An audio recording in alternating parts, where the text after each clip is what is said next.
Here's something you don't see too often. I was sitting down the bench and two police cars on the walking trail. And what's going on here?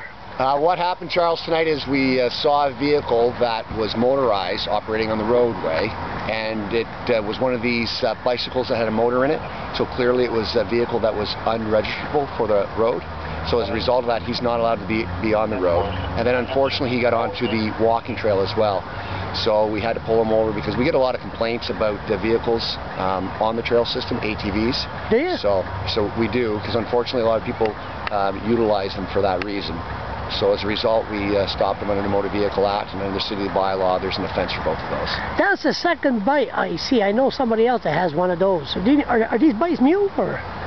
They're kind of a new phenomenon. We see that some of the local retailers sell an electric bike as well, and some people I've seen, a couple homemade, these are all homemade, and what I've seen as well is chainsaw motors or two-strokes. The gentleman there, he actually bought a kit for a bike. It's a little two-stroke motor that you can put in. It's quite popular over in Asia and also in Europe. However, if you do that, you're still not allowed to run your vehicle on the walking trails or actually on the roadway unless it's roadworthy. So what you have to do is you have to make sure that you get it safety inspected. So it's quite a detailed process. Go ahead for 312. Start my meeting. What's your 20 there?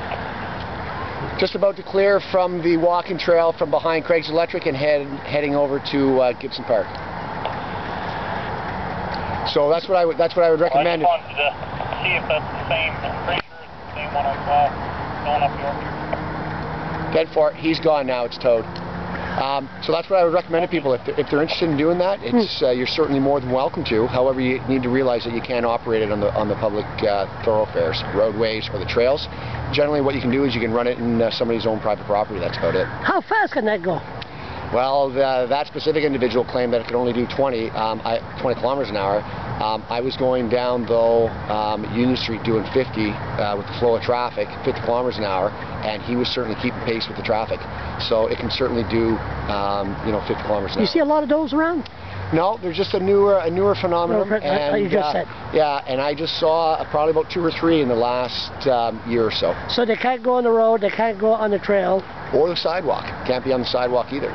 So you're very limited where you can operate them, because if you're going to have a vehicle that's on the road, a motorized vehicle, which that falls under the definition of, you need to have, for instance, headlights, signal lights, license plate. You got to get it registered. All those safety features. What do you call them again?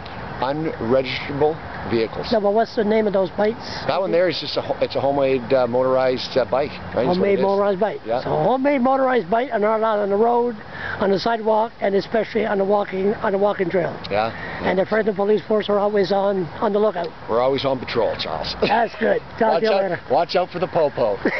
Okay, Charles. Take care.